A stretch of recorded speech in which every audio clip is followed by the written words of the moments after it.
In a small village surrounded by dark forests and old hills, people lived quietly. The village was not big.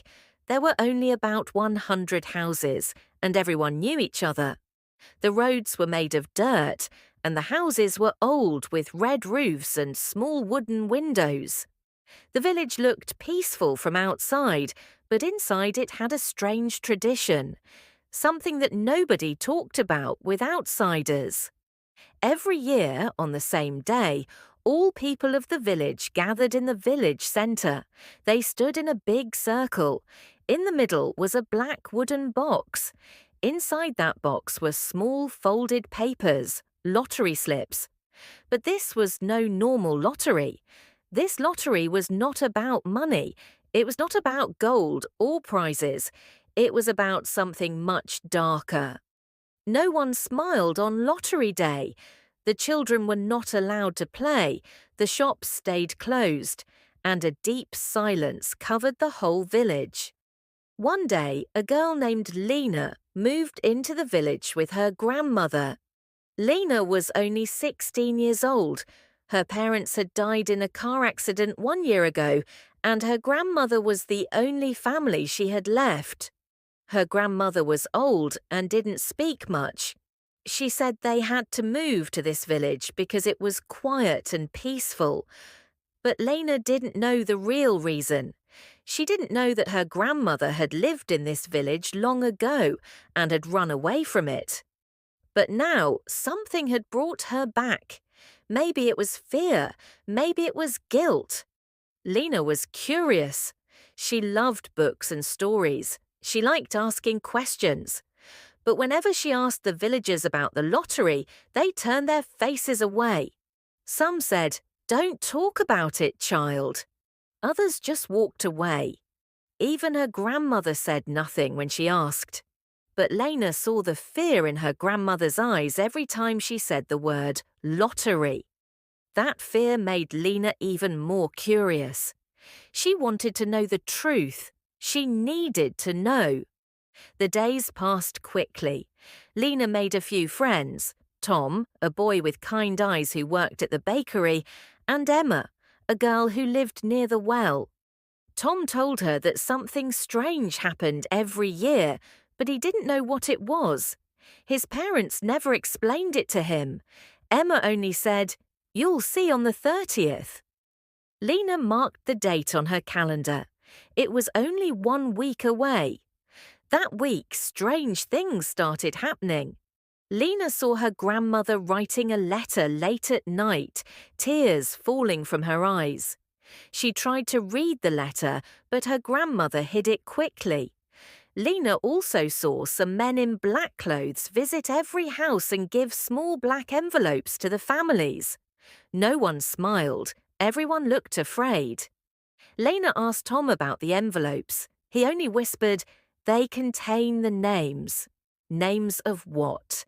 Names of winners. Number names of what the lottery decided. Lena didn't understand. Her head was full of questions. She started reading old books in the village library. She found an old newspaper from 40 years ago. The paper was yellow and torn, but one line stood out. "Another sacrifice accepted by the village. The lottery is complete." Sacrifice? Lena's heart beat fast. What did that mean? Finally, the day came, 30th of June. The whole village gathered at the centre. Lena stood with her grandmother, who held her hand tightly. The black wooden box was there. A man in a long coat stepped forward. His name was Mr. Graves. He was the village head. He spoke in a loud voice, but no one smiled or clapped. "Today we honour the tradition. The lottery has kept our village safe. We do not question. We do not change. We choose." He opened the box. One by one, each family was called. They came forward, picked one paper, and went back.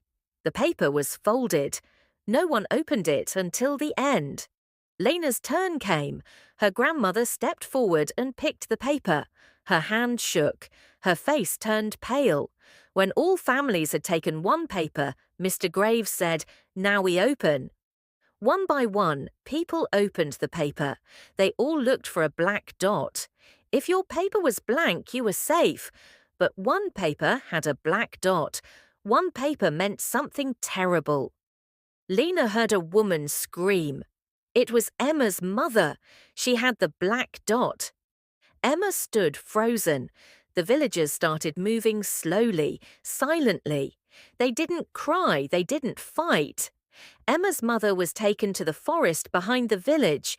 The villagers followed. Lena tried to stop them. "What are you doing? Why are you doing this?" she shouted. No one answered. Her grandmother held her tight and said, "Don't speak, just watch." In the forest, there was a stone circle.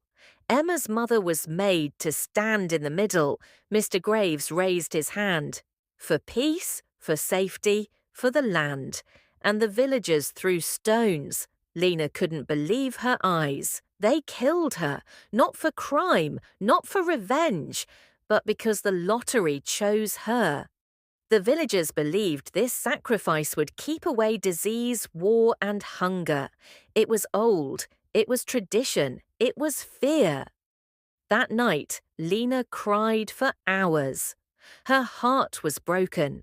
Her mind was full of pain.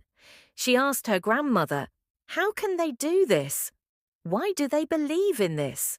Her grandmother said, "Because they are afraid. Fear makes people blind." Lena made a decision. She would not stay quiet. She would tell the world. She would write the truth. The next day, she found the letter her grandmother had written. It was a confession. Years ago, her grandmother had also drawn the black dot, but someone else took her place, her friend. She had lived with that guilt all her life. That's why she came back. Lena wrote everything in a notebook. She mailed it to a newspaper in the city. She sent it online. The story went viral. People from outside came, journalists, police. The world saw what the village was doing.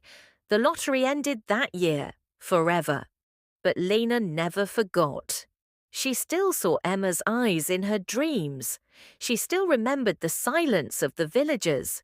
The tradition was over, but the pain remained. Years later, Lena stood at the edge of the forest, where it all ended, and where, in a way, her true life had begun. The trees were still, the sky quiet, but she no longer felt afraid. In her hands, she held a single white flower. She placed it gently on the stone memorial she had built, the only voice for those who never had one. "I'm sorry," she whispered.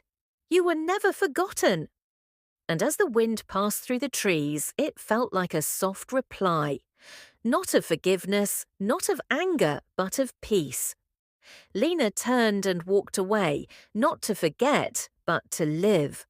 Because the best way to honor the past is not by carrying its weight, but by using its truth to build a kinder world. If you liked this story, don't forget to like, share, and subscribe to the channel for more emotional and mysterious stories in simple English. Thank you for listening.